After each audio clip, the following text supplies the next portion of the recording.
Hi, welcome to Pennsylvania Newsmakers, and thanks for watching. Well, Happy New Year. Let's start with that. Year in review, the big stories in Pennsylvania politics and government. And then, how about some New Year's resolutions? Our folks from the Credit Union Association of Pennsylvania are going to give us some. That and more following these words. This is Pennsylvania Newsmakers, a fast-paced, unrehearsed weekly discussion with and about the leaders who shape your world. And now, here's your host, Terry Madonna. Hi, welcome back to Pennsylvania Newsmakers. Well, I'll tell you, this was an amazing year in Pennsylvania politics. When you look at it on a bunch of levels, it's hard to find a year quite as exciting as this one was. Well, to do a little review of that, our two journalists who appear regularly on the program. Sitting across from me is John Micek from the Allentown Morning Call and Robert Swift from Times-Shamrock newspapers. You didn't mind me pointing. You guys point at public officials all the time, don't you, John? That's fine, yeah. When you're trying to get their attention. All right, let's start. Look, I've identified a bunch of things. Tell me if the top 5 lists. Let's just go through some of them. How about the Democratic primary, John Micek? 7 weeks long after having none forever, right? Was it only 7 weeks? Come on, it seemed longer than that. I mean, you know, for 7 weeks, the eyes of the nation, heck, the eyes of the world were on Pennsylvania. It was the longest uninterrupted stretch between primaries for the whole primary season. Barack Obama and Hillary Clinton were here seemingly every day, someplace duking it out. I think I was with them for almost every day of that myself. You know, just this marathon. You were a man on the bus, right? I was one of the men on the bus. It's true. Boys on the Bus, name of a book, right? That's right. It was Ted White. But it was just, you know, this marathon campaign that Senator Clinton just ended up, you know, coming out ahead on. Yeah. Not ultimately, but in that one anyway. You agree? I'm wondering, you know, when they were parked here for 7 weeks, and we got attention in the fall. But my question is, what do we get out of it as Pennsylvanians? Yeah. Will the Obama administration have policies that favor us on energy or manufacturing? Will any Pennsylvanians be in the cabinet? It won't be because Governor Rendell isn't trying, right? He's head of the governors. Head of NGA, the National Governors Association. He was one of the several governors who met with President-elect Obama in Philly a couple of weeks ago to talk about infrastructure funding. He's been plugging that, so we'll see if there's a payoff for that. All right, that's big story number 1. Big story number 2, Robert, would be, John mentioned we're the center of the universe. How about the fall campaign? Where could John McCain, could we get him out of the state here in Sarah Palin? In the fall, we had McCain and Palin. The area I cover, Scranton, Wilkes-Barre, they made repeated visits up there. And we also had Joe Biden as Obama's favorite son. pick. Yeah, also concentrating in those counties. Towards the end of the campaign, we got down to Sarah Palin made a campaign swing along Route 30 through Bedford and Somerset counties, even trying to drum up these votes. Now it didn't work for McCain, but up until the very end, there were stories and analysis saying that could McCain pull it off. It was all based on Pennsylvania's 21 electoral votes. I mean, he knew he wasn't going to win. He being McCain. Some of the states, some of them, it ended up being 9 states that Bush had won. Yeah, that final stretch was all about electoral votes. The popular vote was out of reach. The poll numbers showed that. But you know, he was gunning and spending these resources in Virginia, in Colorado, in New Mexico, and these states with big electoral prizes. It's funny that RB mentions that. It seemed like everybody was from Scranton this year, weren't they? You couldn't turn around without somebody claiming roots to Scranton or northeastern Pennsylvania. Yeah, I can't quite figure that out. I've lots of reporters calling around trying to find out. National reporters, what is the important? But imagine this. It was McCain's most visited state, and I think I could be wrong about this. More money spent on television advertising in the state of Pennsylvania during the fall campaign than in any other state. It was in the exact tally eludes me, but it was in the multiple millions of dollars. Over 50 million, 60 million, something. But it was a staggering amount. It sounds like an Ed Rendell gubernatorial campaign, right? With the kind of money that was spent. All right, issue number 3, on a more sadder note, the death of Catherine Baker Knoll. I mean, it's obvious that she was not a major player in the Rendell administration. Let's be candid about that. Most lieutenant governors are not. But certainly someone, Robert, who had paid her dues politically and who had spent most of her life, I think, trying to improve the lives of average Pennsylvanians. Once again, she's one of these people who was on the statewide ballot running for office from 1976 onward. And the only other contemporary that comes to mind is Alan Specter. Right. And so we don't, it's always the saying it takes 3 times to win statewide office. And I think that she was an example of that. So the question is, will we see, obviously we will see more women candidates elected to a statewide office, but will we see another of her again, rising as a regional power and having this, for years, getting this name recognition? That was the thing. I mean, she may have been marginalized within the Rendell administration, but let's not forget that in Western Pennsylvania, she played a critical role for helping to deliver for Ed Rendell, where she was hugely, still hugely popular among seniors and that kind of thing. And she was, in a sense, a trailblazer. I mean, Pennsylvania is not a state congenial to women in politics. As you guys know, you cover the legislature routinely. I forget what number we are, 45th or something. We're some really low number in terms of number of women in the legislature. And I think she did, serve as a role model for women, to get into... Which she would remind you of, if bidden or unbidden.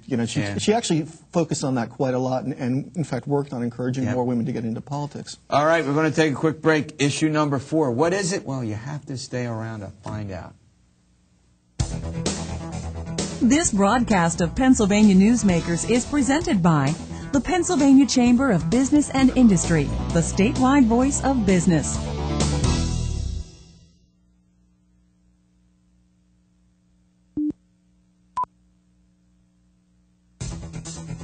This broadcast of Pennsylvania Newsmakers is presented by Pennsylvania Medical Society. Doctors and patients, preserve the relationship. And by the Pennsylvania Manufacturers Association. Business in Pennsylvania is our business. Hi, welcome back. It's Year in Review with John Micek from the Allentown Call and Robert Swift from Times-Shamrock newspapers. Issue number 4. The big budget battle looming. Now, wait a minute. We're supposed to be going to into the past, John Micek, but we've identified, public officials in this state have identified a huge hole in the budget. There have already been 2 rounds of budget cuts. Talk about the budget problem. It's Pennsylvania, like every other state in the union, has been hit by the cratering national economy. There's a deficit, depending on who you listen to, anywhere between $1.6 billion and $2 billion. Governor Rendell came out tail end of the year with this proposal to close it using the rainy day fund, hoping for a windfall from the feds. Several other sources, spending cuts, this kind of thing. It's going to be brutal. There are going to be a lot of people out there, I think, who are going to be unhappy with what they get from the state in a couple of months. And he's also put none of the cost of living increases for the employees that he has under his jurisdiction. Is that a good way to put it? Yes, for the top level 50 state employees and himself, and then we're starting to see a trickle of lawmakers saying they won't take it. Yeah. This will be that's going to be a little controversial, isn't it? Yeah, I mean, and the other thing we should mention, there's a wage freeze for non-unionized state employees. That's about 13,000 employees. And it looks like they may try to crack open the contracts with the unionized employees to see if they can get some concessions there for some savings. Now, let me go to one aspect of this. Both of you have been around. You've written a lot of stories about budgets. We've not had a recession. Robert, I'll start with you on this. Without a tax hike, have we? That's been the pattern. We go back to 91, You know where I'm heading. And I'm not 83. asking you to predict this. That's not what you do. But in the past, what have we had? We've had broad-based tax cuts, income tax hikes, corporate tax hikes to get out of serious ones in the past. They tend to shy away from the sales tax. Right. That's the other big revenue generator for the state. But that they'd either John Micek for the sales tax, which is at 6% statewide, but it's 1% higher in the big cities. That's right. And you'd either have to hike the rate up or expand the base. And there have been several efforts to try to expand the base and increase the rate. Neither of them have gone very anywhere. Far. And hopefully, I guess you all saw where just within the past couple of weeks there's been this debate in New York where I guess there's more than 50 fees and or hikes of some kinds of taxes on just about anything that walks. Yeah. I mean, here's the thing that's striking for me. In 2003, Governor Rendell came in facing a $2 billion structural deficit left over from the previous Schweiker administration. We had a 10% state income tax hike in 2003 to try to close that hole.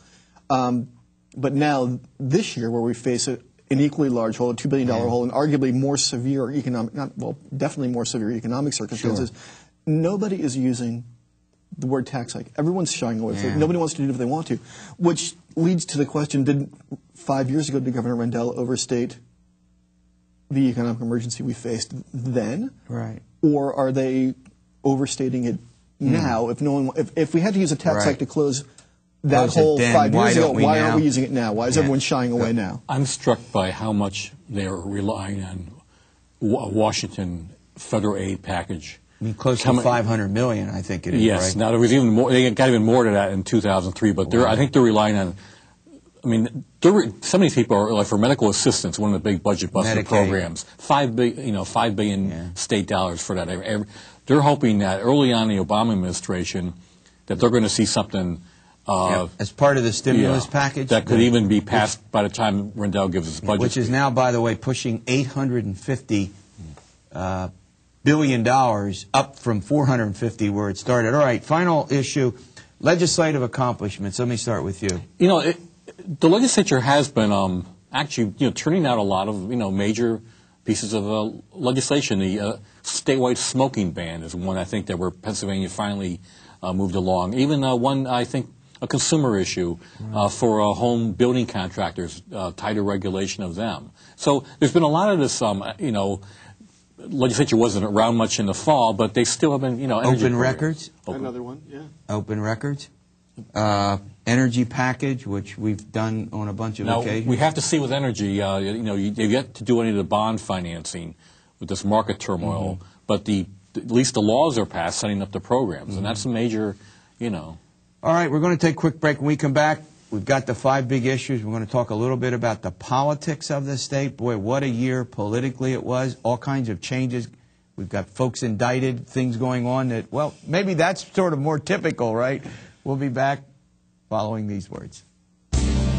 This broadcast of Pennsylvania Newsmakers is brought to you by Pennsylvania Credit Union Association. Pennsylvania Credit Unions, where people are worth more than money. To find a credit union that is right for you, check out ibelong.org. And by the Energy Association of Pennsylvania, Pennsylvania's energy information source.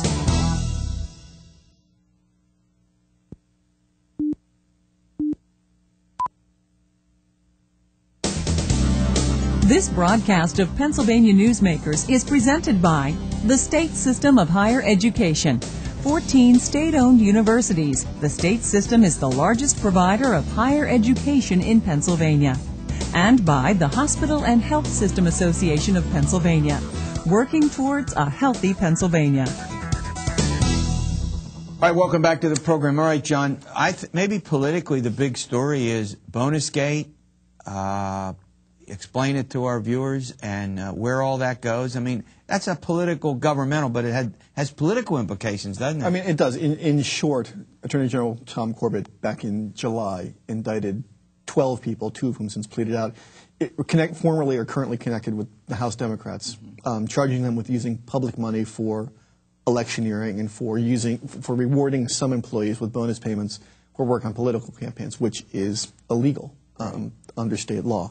He took some flack for not arresting Republicans, and he's saying that the investigation's ongoing and the more of these arrests could be coming. But these arrests for Democrats came before the election. People are wondering why he didn't indict Republicans before the election. He said he wanted to hold off until afterward because he didn't want to influence the electoral process. Very controversial there in some segments, but it's still moving. Rob, go ahead. It's amazing. We've had it now for going to the 3rd year. State elective office investigating an entire branch of government, the legislative branch. Yeah. And normally in the past, this was done by federal prosecutors in the state. So this is sort of just the length and the scope of this. And it's not over. It's not over yet. No. And he's already said, in fact, on this program, he said there will be additional indictments. He didn't say maybe. He said there will be, and he's now investigating the House Republican caucus. Is that right? That's right. So we'll see. Now, look, given all that's happened, the Democrats still picked up, 2 seats in the House? They now expanded there. They got 104. What happened there? Was it Obama, the Obama tide? The Obama tide is, once again, helping, I call it the reversal of the polls in Pennsylvania. The Democrats are making gains in the southeast, which used to be the GOP base. In the northeast, and that is offsetting losses in the west, where the Republicans are picking up seats. And the leadership of the House in the caucus is now switching. But the opposite in the Senate.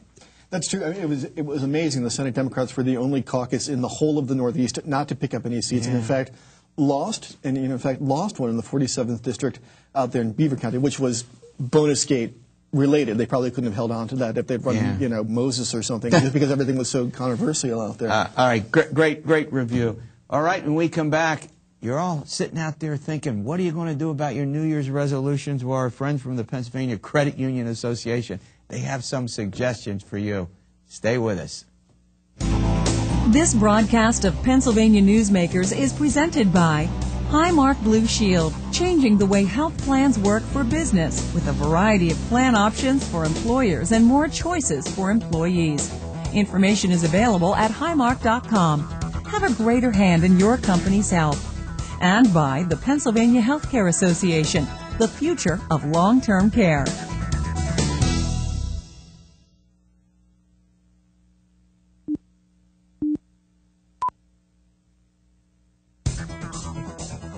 This broadcast of Pennsylvania Newsmakers is presented by Penn Future, where we believe that every environmental victory grows the economy, and by the Pennsylvania Cyber Charter School, bringing educational innovation and freedom to the children of Pennsylvania.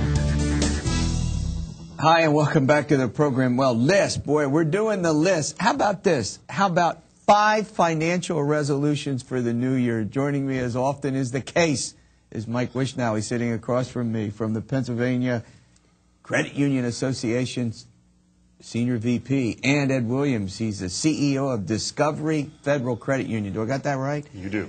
All right, guys, look. Holiday, we're all making our resolutions, right? Now, I haven't made mine yet, so I'm going to tell you this, so now's a good time. All right, let's go. 5 big resolutions. Number 1, develop a budget. Now, what budget are we? We're not talking about a state budget here, are we? No, Go ahead. What budget? We're talking about a personal budget. All right, talk about that. Well, everybody should sit down, and what they should do is they should prepare a personal budget for themselves. Figure out where their money is coming from, figure out those sources of income, figure out how they're spending that money as well, too, just like the state government should do. Yeah. I tell you, maybe I'm wrong about this. I don't think a lot of people do this. I mean, I'll be very candid with you. I don't even know that I do one. We do one in my own household. I mean, we're not particularly in any kind of, but you think this is one of the reasons people get into debt? They just we'll go out and charge something, we'll go buy something. Absolutely, absolutely. They don't plan for those unexpected type of expenditures. One thing that you have to look at is if you've got a budget, what would happen if a $5,000 unexpected expenditure came? If you're doing some savings, if you have that budget set up, you may be able to handle that better than if you don't have a budget set up. All right, develop a relationship with a bank or a credit union. Well, Terry, that's a no-brainer. We've talked on this show over the years. There are a number of folks out there, some of them are your viewers, that are using check cashers, pawnbrokers, payday lenders, and they're getting ripped off. Yeah. If you develop a relationship with a credit union, with a bank, somebody in your local community who you can trust, they'll help give you some good advice, help you to build your wealth. All right. Resolution number 3, review your debt. Boy, we're all doing that, aren't we? No, we sure are. We sure are. As we see, most Americans do not pay their debt off right away. Approximately 66% of Americans do not pay their credit card debt off as they incur it. Therefore, those credit card debts keep rising and rising and rising. Once again, what you need to do is you need to take into consideration about paying down all of your debts, especially in these economic times. Yep. Number 4, develop a savings and investment plan.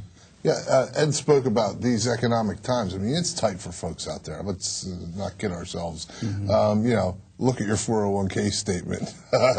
Housing prices are dropping. I'm trying not to look at my 401k. Understood.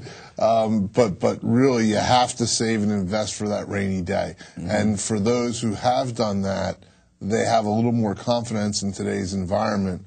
For those that haven't, it goes back to Ed's initial suggestion. When you build that budget, you see exactly where you're spending your money. and you might not be spending it on the priorities when you actually write it down. And you can always take a little and save it. All right, tip number 5 or resolution number 5, teach your kids. Well, we've talked about this over the years. Yes, we have. Yes, it's very, very important to teach your children. I live with a second grade teacher, and I know that they do a good job at her school of teaching the kids just about money, about the denominations of money. However, many people do not do that. Many kids do not get that. One of the things that credit unions are doing is they're establishing relationships with local school districts. My credit union, Discovery Federal Credit Union, just established a relationship with Wilson High School District. We opened up a student-run branch in that district, and that also gives us the opportunity to run some financial literacy training classes for these kids. I mean, we've got these big 5. Develop a budget, develop a relationship with a credit union or bank, review your debt, develop a savings and investment plan, teach your kids. Mike, I mean, these are all important, and we can talk about those in the new year here. But the fact of the matter is, we just do have too much debt right now, don't we? Yeah, I think we do. I think we have too much debt. In large part because of the changes in the economy. Wouldn't you agree, Ed? I agree. I agree. The changes in the economy and the amount of debt that we've taken on as a whole across the nation is just exorbitant. I'm sorry. No, I just want to make this point, and then I don't want to run out of time. There's nothing wrong with debt, but it has to be manageable and it has to be under sort of the right terms. You know, you can't be paying exorbitant interest rates because you fail to make proper payments. I mean, you guys are financial guys. You don't really want that, do you? Of course not. No, not at all. In fact, most credit unions will be able to provide a level of debt at a lower rate than most of the other financial institutions around. Managing your means, managing your expenses, managing your debt, that's what it's all about. Yeah, in terms of investment, even in this time, even in these tough times, shouldn't a portion of a person's income, minus expenses, go towards looking to the future? So, living off just Social Security alone is certainly nowhere near sufficient in today's economy. Absolutely true. And your horizon for investment determines your risk. If you're a 20-something out there, the market's going to come back. History says the market's going to come back.